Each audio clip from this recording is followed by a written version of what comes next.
The thing I love about doing this show is talking about wrestling around the world. But of course, here in my home country of Canada, we have listeners from all over the world. By the way, big thanks to the Squared Circle podcast in the UK that's also going to be sharing this interview with you. So if you're watching or listening from that, thank you for being here. But joining me now, he is a legend in more ways than one. I feel weird when I give you the big intro because you're right here. You know what I mean? But you deserve all the accolades in the world. But Jacques Rougeau is here. Don't worry about it, Mike. Don't worry about it. Just tell my name and that's good. Jacques Rougeau, it's great to meet you. It's kind of surreal, again, how this wrestling world works. I mean, I was just telling some friends and family last night that you and I were going to be having this chat here, and they're like, Jacques Rougeau?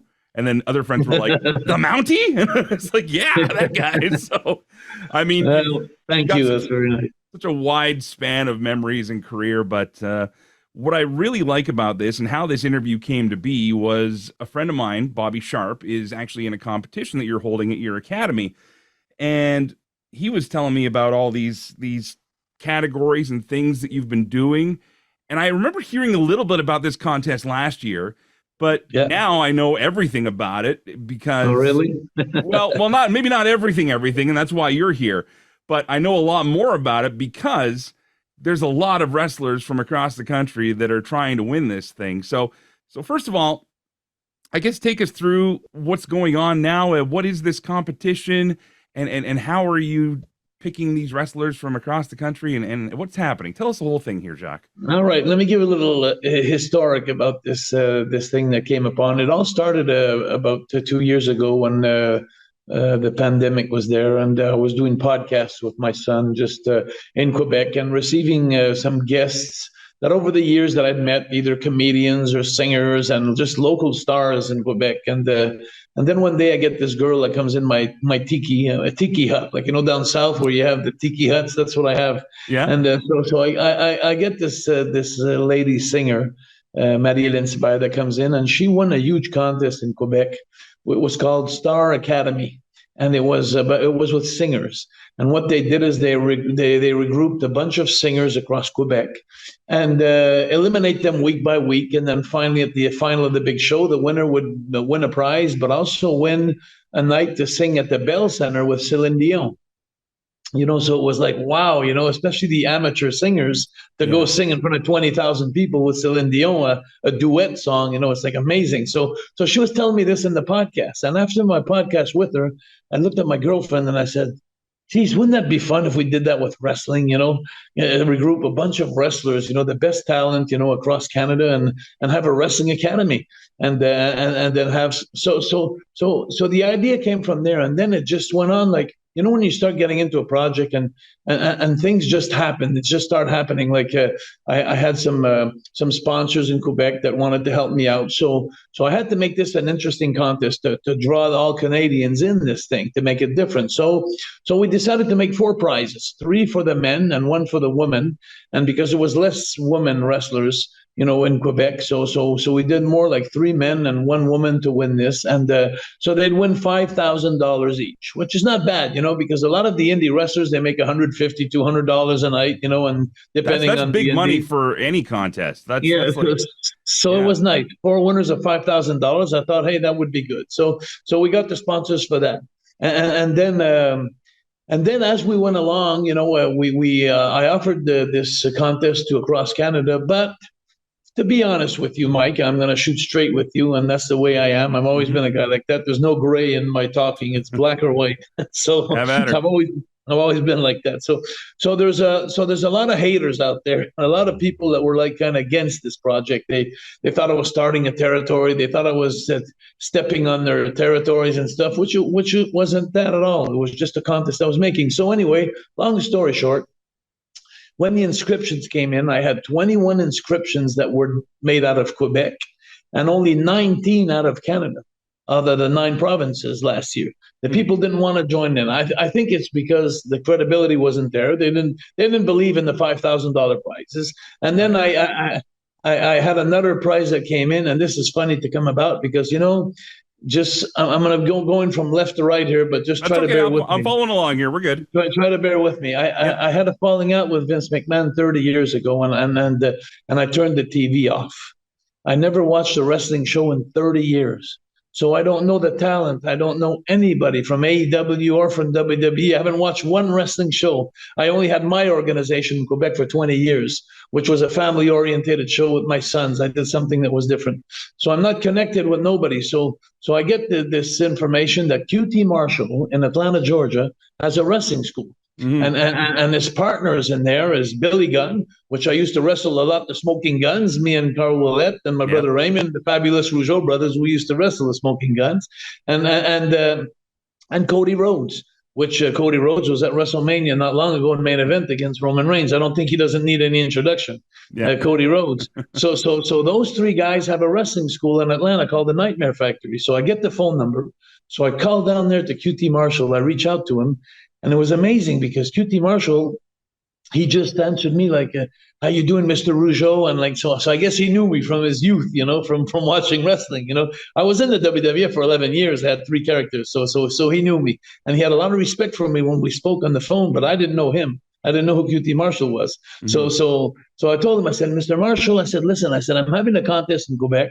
I'm going to have 4 winners of $5,000, and I'd like to give them a little candy." Something to make them feel good. I said, I would like to rent a Jeep or something, like in a little bus, a mini bus from Montreal, and drive down the 24-hour drive to Atlanta with my 4 winners of Wrestling Academy and spend the weekend there and have you guys just train them for like the weekend, just like to pass them in interviews, give them advice, make them feel like they're part of the superstars, for like a weekend, And so he says, Mr. Rougeau, we'd love to do that.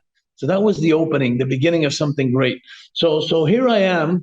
I'm so excited. So I create a group chat with all the 41 inscriptions that I had across Canada, most in Quebec. And I start telling them like, hey, guys, I'm going to be taking you a weekend to Atlanta for the winners, and we're going to go spend some time with these guys, QT Marshall, Billy Gunn, and Cody Rhodes. So the Italians started getting excited a little bit. And so here I am, not realizing the notoriety that I have, because a lot of people want, when they just heard about it a little bit, like I started doing podcasts, like I'm doing now, and I started doing some in England. I started doing some in Australia. So everywhere I went to wrestle, the people were starting to hear about it, so they started asking me to do podcasts. I said, hey, I'll do a podcast, but only one condition. You got to talk about Wrestling Academy. I said, we got to talk about wrestling.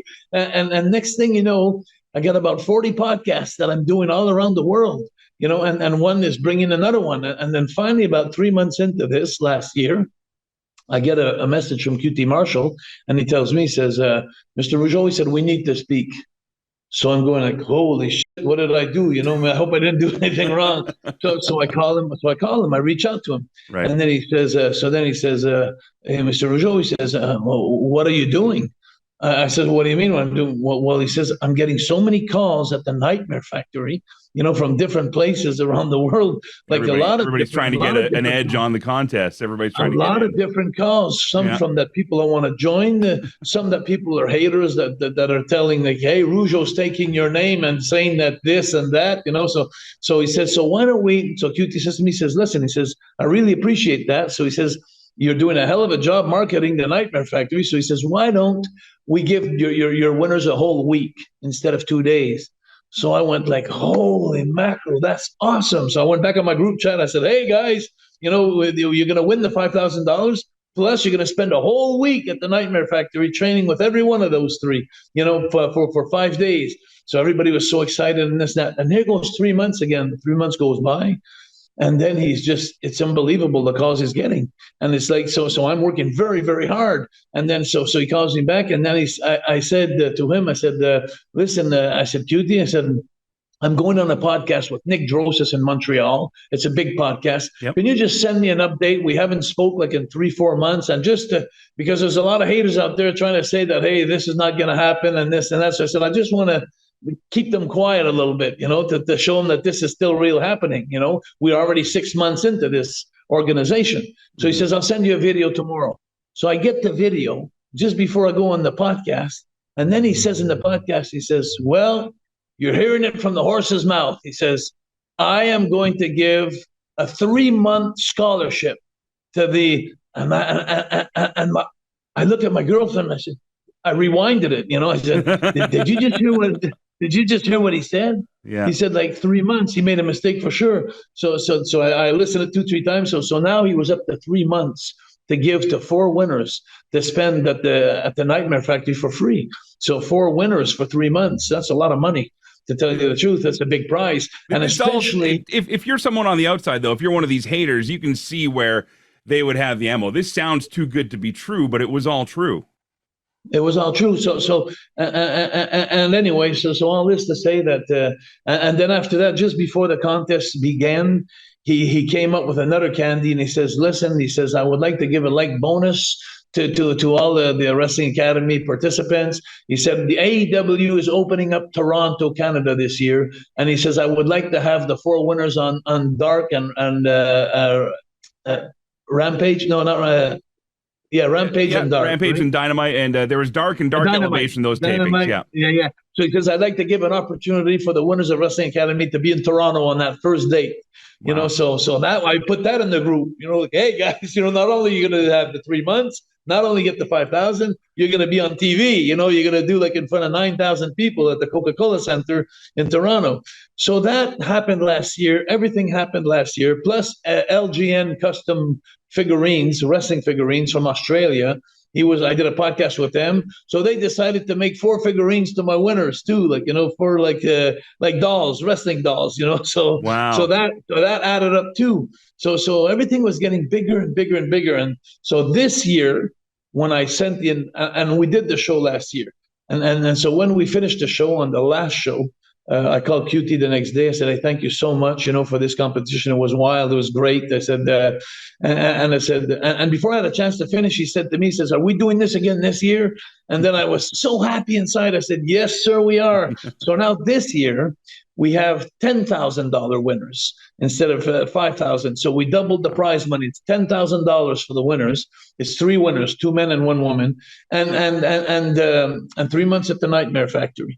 But here's another thing that happened too, Mike. Just like I said, I'm going left to right. But yeah. But in this competition last year, in the quarterfinals and the semifinals, me and a couple of friends were doing the commentating and being the judge of the show.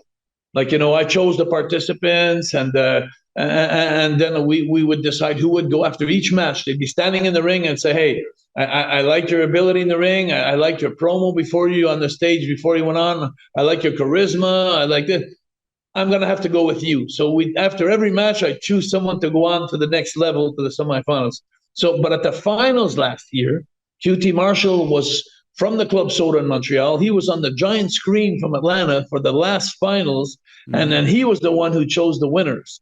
So it was him. We have that clip right here, actually. So let's just show what happened in that moment here. The winner that will be going to All Elite Wrestling and to the Nightmare Factory is going to be Jessica. Oh my God! Wow! The winner, and I hope I don't regret it, is Jeremy Prophet. Oh my God!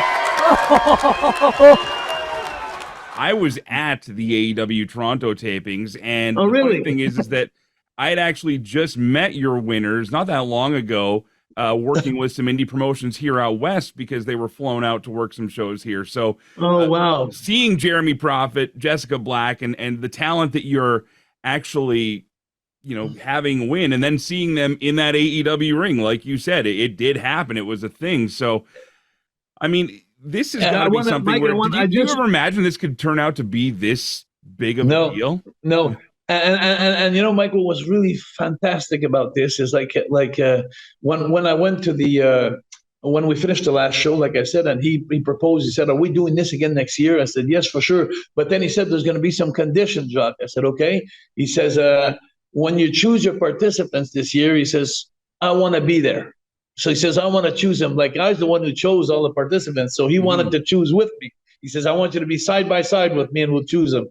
And then he says, the other thing, he says, the quarterfinals, semifinals, and the finals, I want to be on the giant screen. He says, I want to be choosing everybody from the beginning to the end. So I'm going like, wow, this guy's taking our project like his pet project. Like, he really likes what's going on. So everything like that. So now since he gave me a couple of gifts during the year last year, I guess he wanted to do the same this year. So he's not only going to be judging like every show this year on the giant screen, but when it comes to 17th of September in the finals, he says, I want to fly to Montreal, and he says, I want to wrestle with one of the guys that I eliminated during the competition. So he's going to come wrestle at the Wrestling Academy. The 400 people at the Club Soda Montreal, he's going to come, he's going to judge the last finalist, but he's going to wrestle with a consolation prize that's someone who didn't win. So what a great thing that's happened. So let me get this straight. You lose, you get to wrestle QT Marshall. A nice consolation prize, huh? There's some fun humor there I could have with that, but at the same time, that's a fantastic opportunity. So now we're wondering, how can people watch this? Where's it going to be? I know that there's a huge component of the show here. So how can me or anyone around the world follow along with what's going to be going on with the Wrestling Academy? Sure, Mike. So we had the first show on the 7th of May. That was the first quarterfinals. And then on this Sunday coming up on the 4th of June, just in a few days, we're having the second part of the quarterfinals. And then on August 20th, it's the best of the 7th of May against the best of this in a few days that they're going to go against each other. And that's going to be on the 20th of August. And then the 17th of September is the finals. Now, here's the deal. If you go on wrestling-academy.ca, so if you could put that at the bottom of your screen eventually, wrestling-academy.ca, you could already go see the 7th of May show, the first show that we had. And we had a couple of great matches and people from out west, Zoe Sager and Riley Rose and Ellie Surge. There was a lot of good talent there that performed. And then in a couple of days from now, we're going to be filming this for YouTube, but it's only going to be ready in like a week from now. Like, it takes me 4 or 5 days to edit everything and put everything together. So then again, you'll be able to see the 4th of June show. Around the 9th or 10th of June is going to appear the second part of the quarterfinals, which is very interesting because it's amazing, because everybody that came to see the first show, they're all going like, oh my God, it was good, it was fun. And I'm looking at them and I'm saying, you ain't seen nothing yet.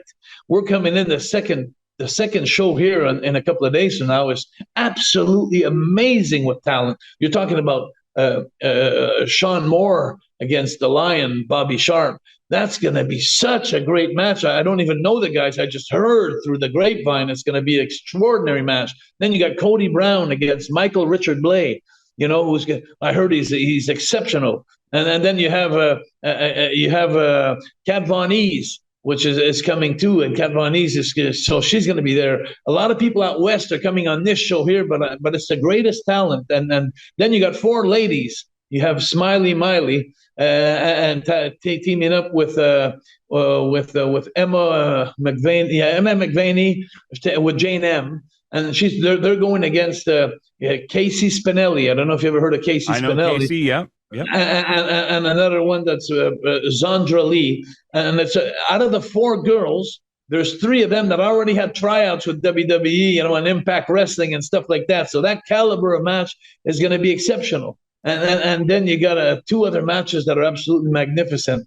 Matthew Smith against Stephen Maines, and which are great talent that I've seen them last year. And one from Ontario, one from Quebec. And then the other match is a tag team match where you have Jesse Bieber and Tad Owett against 2 guys from Montreal that are now from Montreal. Carl Gibson, that was in the competition last year, is about a 250-pound guy. He's amazing. And his partner is Björg Hackton, who's a European who moved to Montreal, South Shore, and he's about 240. So they're 2 big guys. So you got 6 matches coming up this weekend. And I tell the people honestly, I tell them, that the last show, like, we had 4 great matches, and we had 1 good match, and we had a lousy match. That's how it was. That's the way I looked at it. I'm being honest. And this show coming up, Mike, coming up, I'm expecting 6 major classic matches, 6 first-class matches. So the caliber of this show is better than the caliber of the first show, but people already loved the first show. So I just can't wait for in a couple of days from now when they see this show.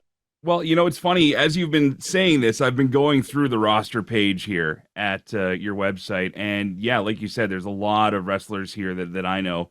Again, wrestling-academy.ca is where you can go to see this. And, you know, some of these guys I've known since they were like teenagers, taking their first bumps and learning their first, like I'll tell you right now, well, Bobby's the one to put you and I in touch, Bobby Sharp. And I don't want to, if your name doesn't get mentioned, it's not an equal time thing, okay? It's not an election. It's just who I know. Sean Moore, I've known him and his brother. They both wrestled out of Regina, Saskatchewan. How is he? Is he good? Is he good? I heard he was good, Sean Moore. He's pretty good. Yeah, we have him in Dungeon Wrestling as well. He's been making some appearances. Michael Richard Blaze just had, I don't know if he has this in his resume with you or not, but he just had an 8-hour wrestling match for charity. He raised $10,000. Yes, he I sure saw did. that. Yep. I've met Carl Jepsen actually. I met him when he was with Jeremy Prophet. Yeah, he's got a pretty amazing story. And even these guys and girls that I don't know, like I'm looking at Magnum McLaren. What a great look here. And I have met Jesse Bieber before, and I've met a few of these other wrestlers here. Have you ever met what's this called? Johnny V? No, Jesse V. I'm looking right now. I don't know if I've met Jesse V. Jesse V already won the quarterfinals, the last show. What an amazing prospect! I'm seeing him going very far. Yeah. He was against Giant Orion in the first classic match on the 7th of May, the Battle of the Giants, and then Jesse V is absolutely amazing. Last year he went all the way to the finals, and he didn't win the finals, but he was already there. And but he improved on it's funny because a lot of the guys, it's fun that after the competition, that's a thing that I like, is they come to me and they say, Jacques, what did I do that I'm missing? So I feel like I'm a coach again, like I'm a teacher again, and I'm sharing that. I'm giving my little point of view. But then again, Mike, it's so funny because when you watch the show of the 7th of May, if you have a chance to go watch it, just watch this, and you're going to see that. It's so funny because me and Jeremy Prophet and Chris Dillon, one of the winners of last year, and another guy, we have our opinion that we give before QT Marshall comes on the giant screen and decides. And it's so funny because I say it live, and I couldn't believe I said that, but I told QT Marshall, I said, you know what, QT, you're a funny kind of guy, because he didn't pick the same as me, so he has a different point of view or a different vision of what he's looking for. And then wrestling has changed in 30 years, of course, because I'm an old timer, and I see wrestling in a different way, and where less is more, and then where the guy who receives a drop kick, he doesn't get up before the guy who gave it. It's like that's interesting too, because I was going to ask you what your tendencies, like what you like watching, and maybe if those wrestlers are listening right now, what you think will work for your opinion. But if ultimately QT's the guy making the decision, like, should they be trying to tailor to both of you in their matches? I think they should try to make QT like them. Never mind Jacques Rougeau. I'm just the organizer. I think that the judge is more important. I think when the judge, and you know what the funniest thing is too, is like a QT Marshall, who wants to be the judge at every show this year, just told me about a week ago that he could not be there this Sunday. He could not be there because they're opening up Mexico. Like they opened up Canada, AEW, now they're opening up Mexico. Right. So he's got to fly all day to Mexico and go do so. He won't be there. So I turned around and I had to find another judge. So I found my brother Raymond, that's going to be a judge. And so that's amazing. Fabulous Rougeau brothers. Raymond wrestled for like 30 years, and Raymond's a great basic wrestler, like a guy who likes storylines, a guy who likes the charisma, and he likes a guy who works a hold and comes back to a hold during the match, and then doesn't go from arm to leg to head and tells a story. And then and Jesse V, that's one guy that I love so much. When you watch the show of May 7th, if you go on wrestling-academy.ca and watch the main event there, Jesse V against Giant Orion, and you'll see that everybody at the end of the show, they went to see Jesse V and they told Jesse V, they said, hey, how's your arm? Because he had he really, Orion really worked his arm. Right. But Jesse V, even at the end when he was doing his comeback, when he was doing a shine time, he was still holding his arm. because he the went arm. and he convinced everybody in that place that his arm was really hurt, and that's the kind of wrestler I like because it makes sense. And so go watch the show May 7th, Mike. You'll see some great talent. But like I said, to be honest with you, I just can't wait for a couple of days from now to see all the talent from out west. That like the last show, I didn't know. I'd never seen Zoe Sager, and I'd never seen Riley Rose before. And when they did their match in front of us, you'll see it on the show of May 7th. Mm-hmm. We're amazed. Like Zoe Sager, she's a little tiger. It's funny because we have her. She's like kind of our house babyface right now at Dungeon, and where she wrestles in Edmonton for Love Pro Wrestling, she works as a heel. So it's funny, I went and saw her in Edmonton, and I wasn't used to seeing her as a heel, so it was like really mind-blowing to me.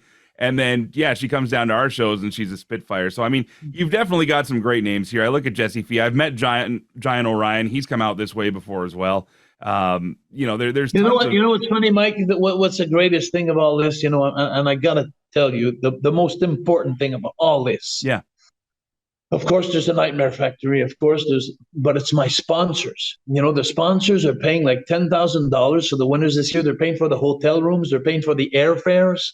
I got $60,000 of sponsorship. All right, Jacques, I'm gonna let you go ahead.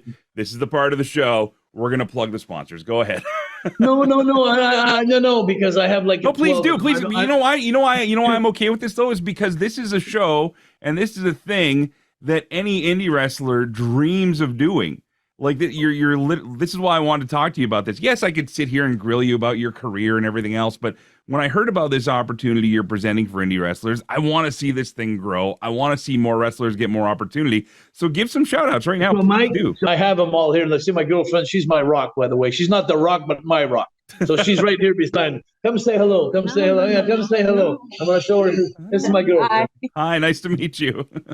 She's my boss. She's really.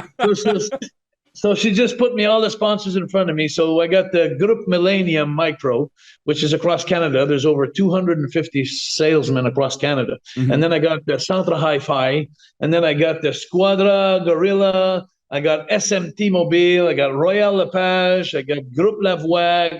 I got Cloudcore. I got Nicolas Techereau and Melissa Morelli, who are brokers, for house brokers. They sell. Yeah. And then I got the Group McKay. I got John Kelsey, a friend of mine, who just said, Jacques, I'm going to put $5,000 in there. I like what you're doing for the kids, and I like what you're doing. And then I got Pat Barbecue, if you need a good sauce, a barbecue sauce. And then I got ETJS, which is a company from Information. Wow. So you can go see that on my website. And it's funny because if you go on my website, you could click on the logo and they'll bring it to their company. But Mike, here's something I really want to say that's special about the website. Yes, because sir. I'm going to talk about the website because my girlfriend Natalie, she works so hard. Like I can't count maybe 1,500 hours in the last year that she's put on there. And I got so many people you guys are gonna freak out if you go check something out on the website. I have all my friends, my old timer friends that send a video.